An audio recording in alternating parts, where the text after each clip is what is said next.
this means. We go to Chicago. Andy Schiffman is standing by. Andy, good morning. I would love for you to tell us about restricted free agents and why it's been so tough this year for them. Santi Aldama got a $52 million deal. That was the best of the RFAs.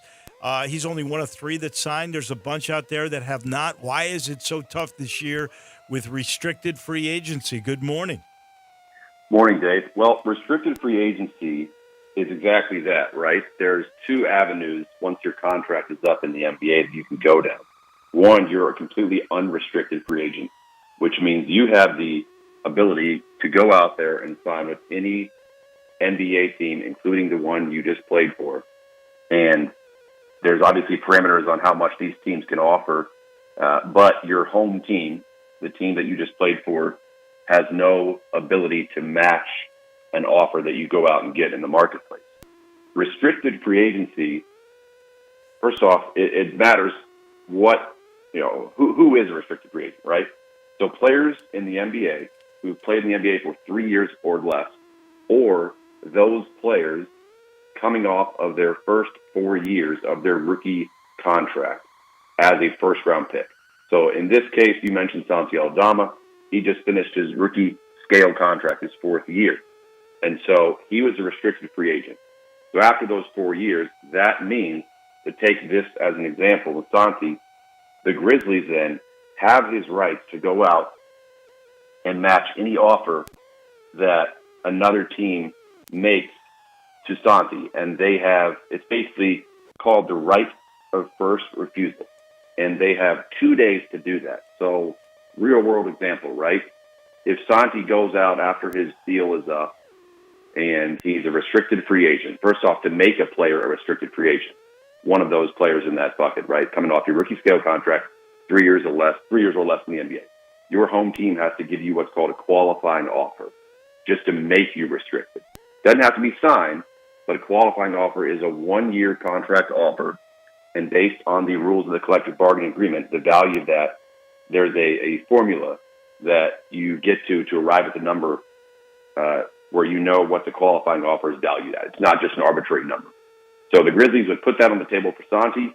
That's out there. And that essentially makes him restricted from that point on. So you've got that offer on the table. And then let's say Santi goes out and gets a 4 year offer from Portland, whatever the number might be. The Grizzlies then have 48 hours once Santi brings that Portland offer to the Grizzlies to match that exact offer. And when I say match that exact offer, Dave, I mean that exact offer. So if it's a 4 year, $80 million contract offer from Portland, and there's specific terms, let's say the first 3 years are guaranteed, the fourth year is a team option, the Grizzlies, if they match it, then he is under that same contract with the Grizzlies now. And then it's a brand new extension, right? If, for example, in Golden State right now, Jonathan Kuminga is restricted. So the Warriors put a qualifying offer on Kuminga. They're still working through a multitude of scenarios of what's going to happen with Kuminga. They could re-sign him and then trade him, so a sign and trade. They could work out a new long-term extension. If any other team out there wants to make an offer to Kuminga, the Warriors could match it within 2 days. If they do not match that offer sheet from another team within that 48-hour time period, Dave, then that player goes and signs that new offer with that new team, and he's just like any other free agent. He's now signed with a new team and moves on to the next team. And again, that applies to players with 3 years of service or less in the NBA, or players coming off their rookie scale extension. But it only matters if the home team that they were playing for gives them what's called a qualifying offer. And to your point, why is it difficult?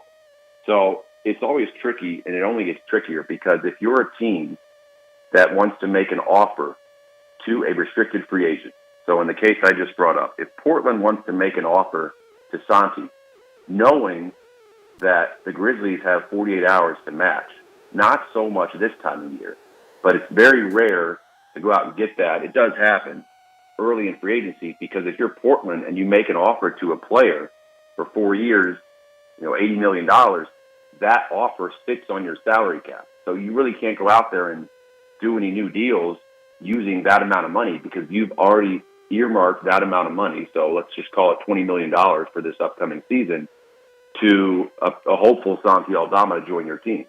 So I say all that to tell you it ties up NBA teams' salary cap flexibility making an offer sheet to a restricted free agent. Mm-hmm. So oftentimes you really have to feel like there's no chance the home team will match this contract if we go ahead and put this offer out there.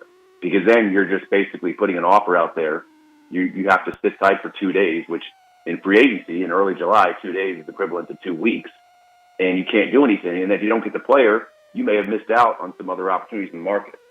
In the case of Aldama, I didn't see a one-year offer ever. It was just the multi-year $52 million deal.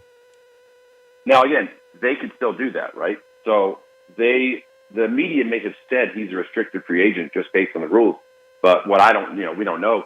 Maybe the Grizzlies just actually never presented him with a qualifying offer to make him restricted. Right. Because maybe they just knew, okay, we're not going to give you the qualifying offer, and we know we're going to work on a longer-term deal. That is also something that could happen. I think, generally speaking, the media just kind of assumes these players in Santi's position, coming off their 4-year rookie scale contract in the first round, they just assume they're restricted. But the reality is there has to be a trigger for that to happen, and the trigger is that qualifying offer. All right. And Kuminga is the biggest of those that are still left, right? Correct. Did he get a one-year deal offer from the Golden State Warriors, or have they kind of waited on that? Yeah, they definitely made the qualifying offer. And again, the other piece to this, which we didn't touch on, so if Kuminga decides, you know what, there's not really a deal long-term to be had here with the Warriors. They're not coming to the number I want, and we've kind of reached an impasse. Well, the next best thing Kuminga could do is become an unrestricted free agent. So to do that, one of two things has to happen. One, the Warriors have to rescind the qualifying offer and pull it off the table, which I don't see them doing. Two, basically he can go out there and just sign the qualifying offer. And if you do that, then you're on a 1-year contract playing for the qualifying offer, and then next summer you're completely unrestricted. So that probably will end up being the case with Kuminga, you think? It's hard to say. I've talked to the Warriors a lot of times, Dave, throughout this month. Obviously, with so much going on in free agency. They're hopeful they're going to find some sort of resolution beyond just him coming back for 1 year on the qualifying offer. Now, again, that means potentially signing a longer-term deal and trading him to get assets or other players in return, or signing an extension to stay with the Warriors. I think the worst-case scenario for the Warriors is exactly that, right? He just goes out there and takes a 1-year deal and goes out there and has a huge year, and then he's a free agent, and they potentially lose him for nothing, or now they have to pay him a lot more money just to keep him next summer. So it's almost like a little bit of a leverage point the player has in restricted free agency to say, hey, we're just going to go ahead and sign the qualifying offer if we can't reach a deal, because you can do that. Mm-hmm. Let me move to Marcus Smart. He's in the news because he just signed a deal to go to the L.A. Lakers. He says that Luka Doncic was critical to that. He called him. He wanted to know if he'd be a part of it.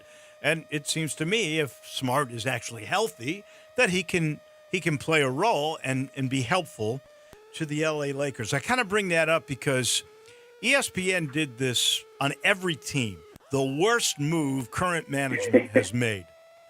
And they said Marcus Smart was the worst move the Grizzlies have made in the Zach Kleiman era.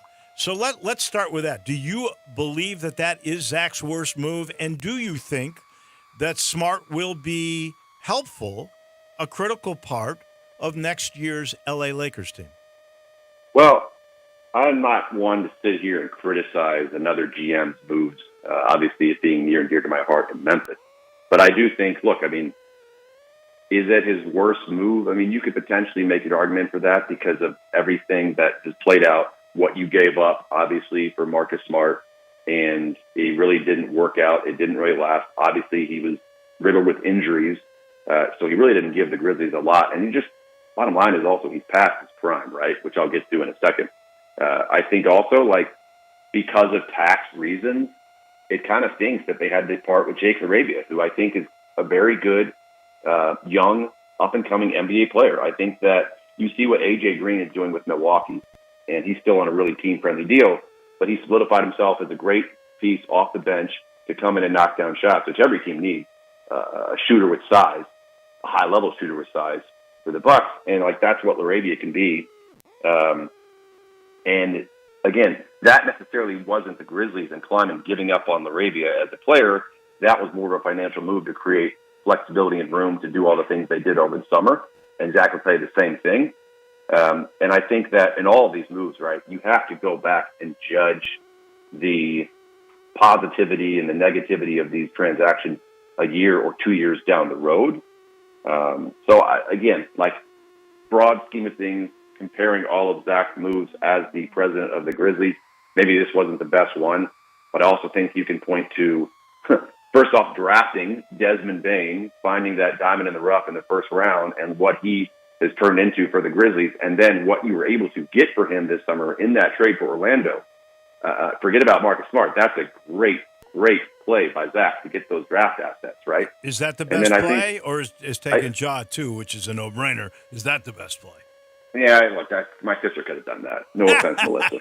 But it worked out well for the Grizzlies with Ja. If the Grizzlies had the number one pick, they would have taken Zion. So I think for that one, Dave, to your point, that's a no-brainer.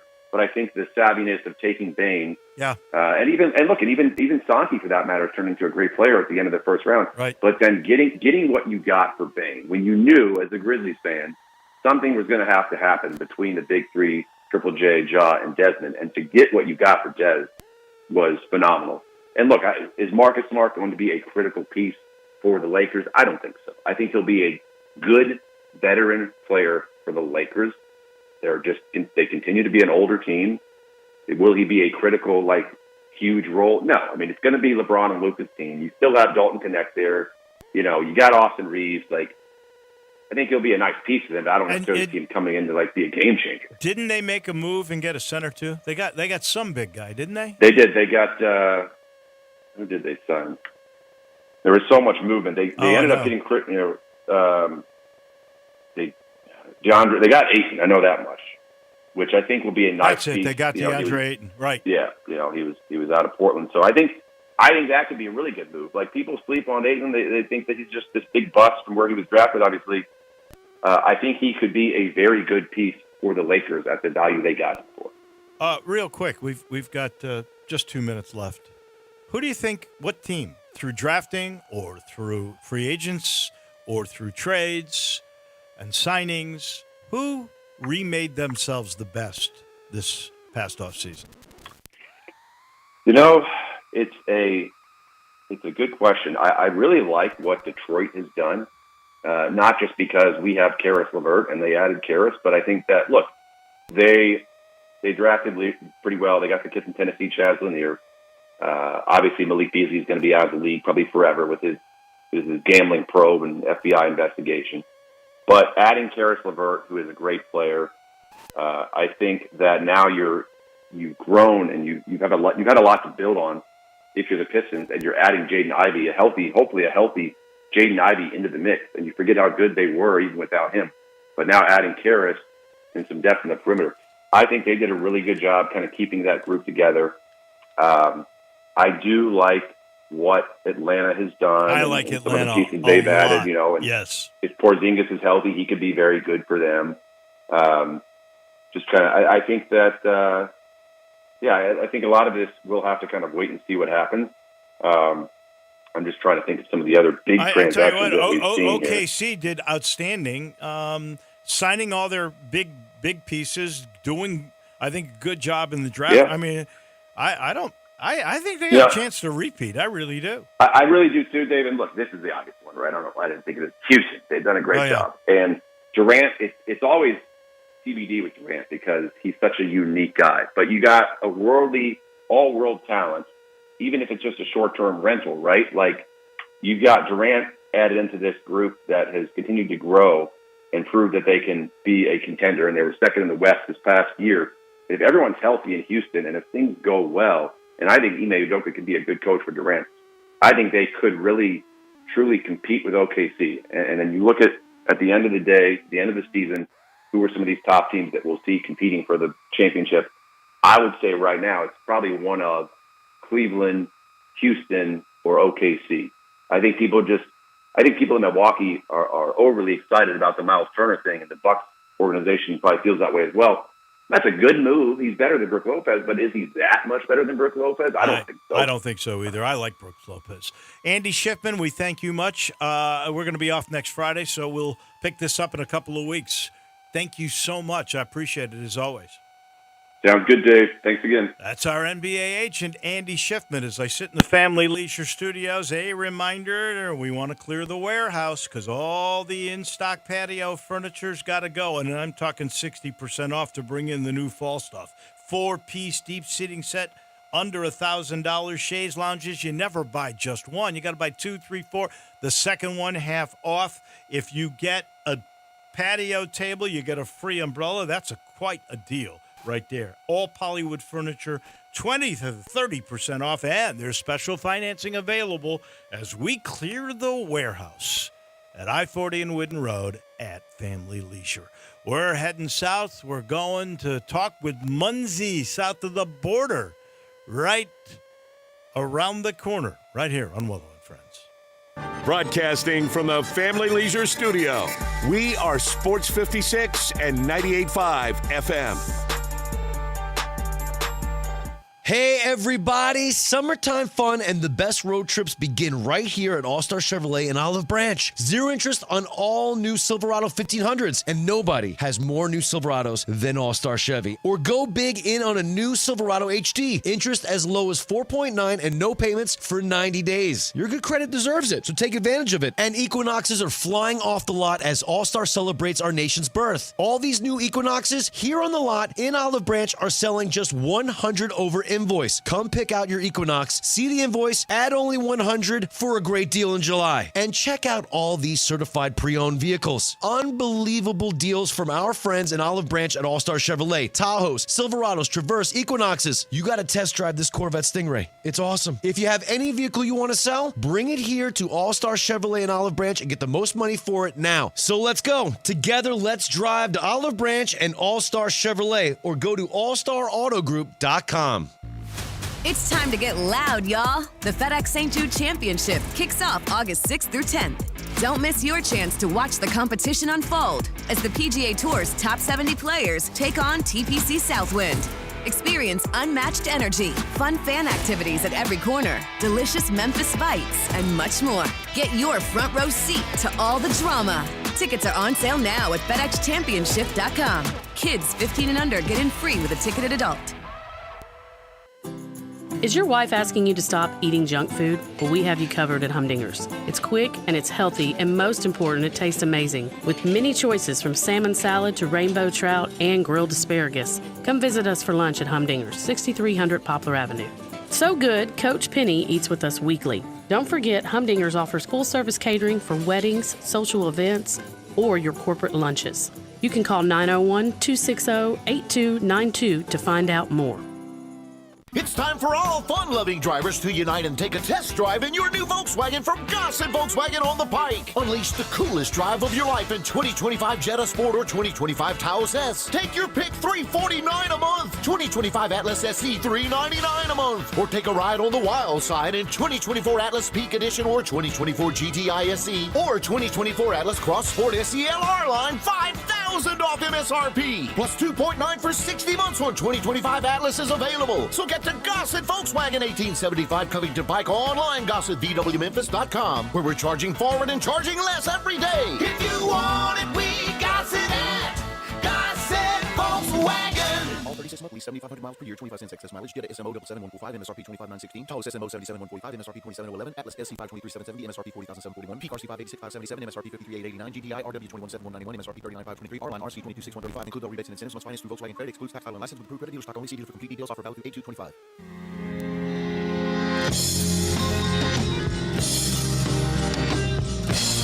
Now back to Wolo and Friends on Sports 56. Here once again is the voice of the Tigers, Dave Woloshin. I got to tell you, if I were giving out Russ today, Commercial Appeal would get one. This I know Munzie had no part of. But I may be the only guy that still gets the print and does the digital. But if you got the print today, the front pages for the news and the sports are correct. The second page, they put the sports second page in news and the news second page in sports. I don't know how they could do that. Muncie, can you explain how that happened? Good morning. I wish I could. This is the first I'm hearing of it, actually. So, no, I have no explanation. It sounds to me, though, like that would have been a press issue and literally nothing to do with anybody who works directly for the commercial appeal. So that is unfortunate and definitely regrettable. Well, but, if you got it, I mean, you got both pages. They just got mixed up.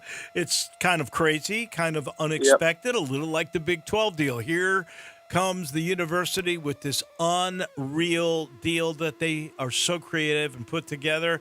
And even with this no-lose proposition for the Big 12, the president said, no thanks. I think we were all stunned. How about you? I think we were, and I think Memphis was.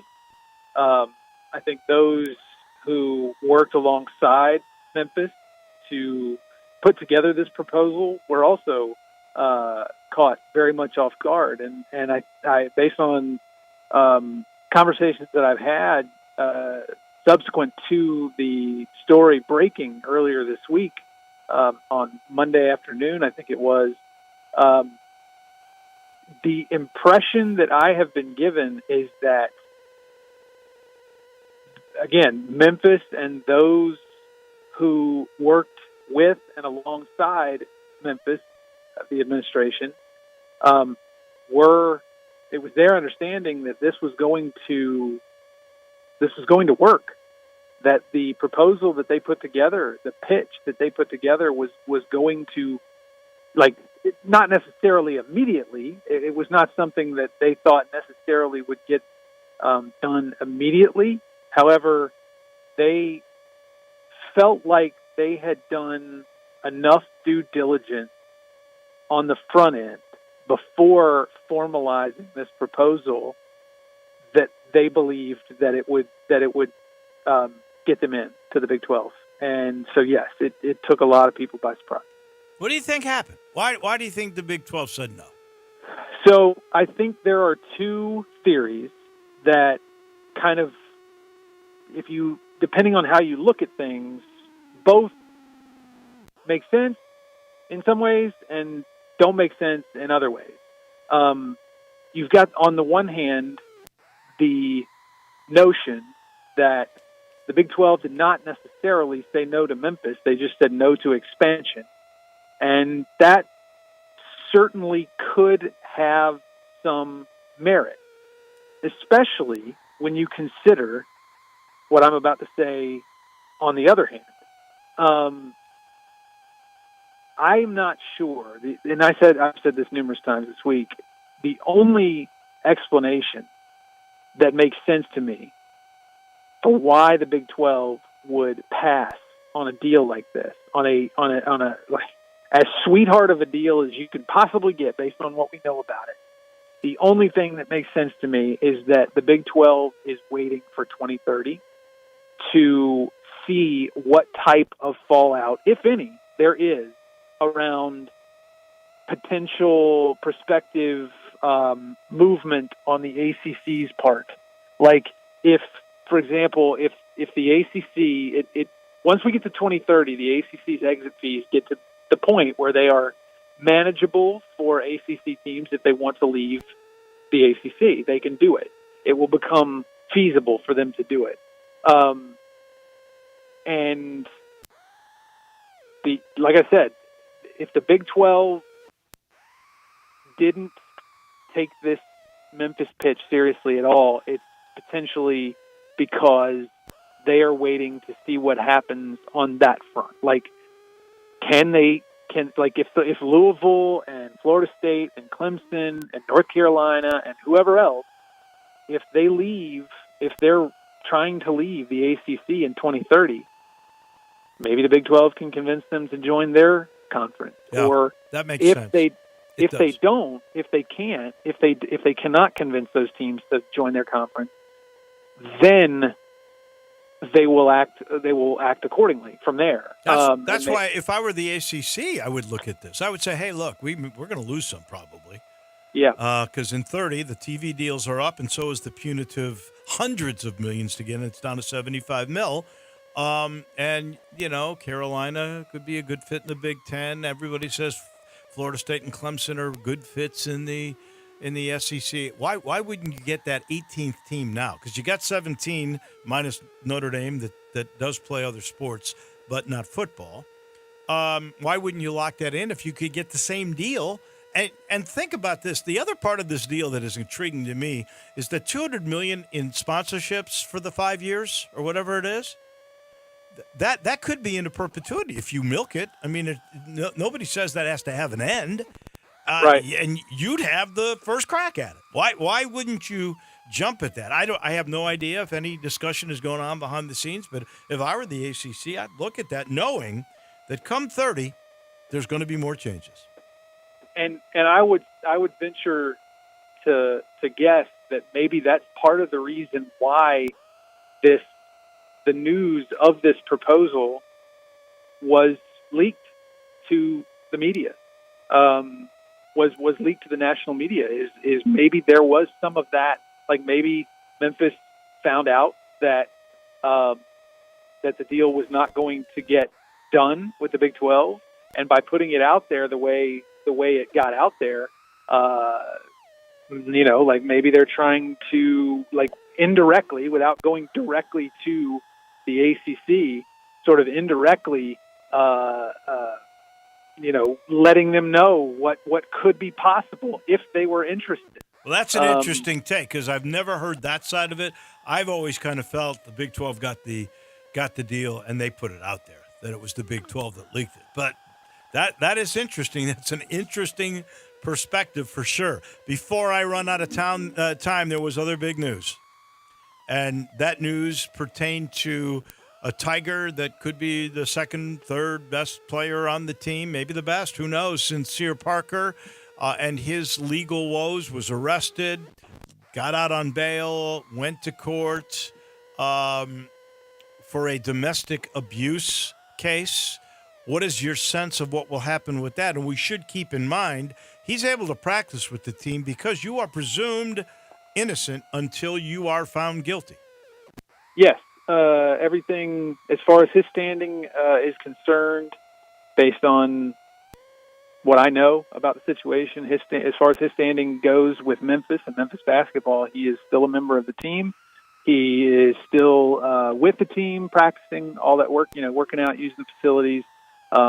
Just because this happened does not change his standing with the program. So I was in court. I was at 201 Poplar on Monday when Sincere appeared before Judge Greg Gilbert, and you're right, he was released from jail on Monday after posting bail, and basically he was arrested last Saturday for aggravated assault following an alleged domestic incident.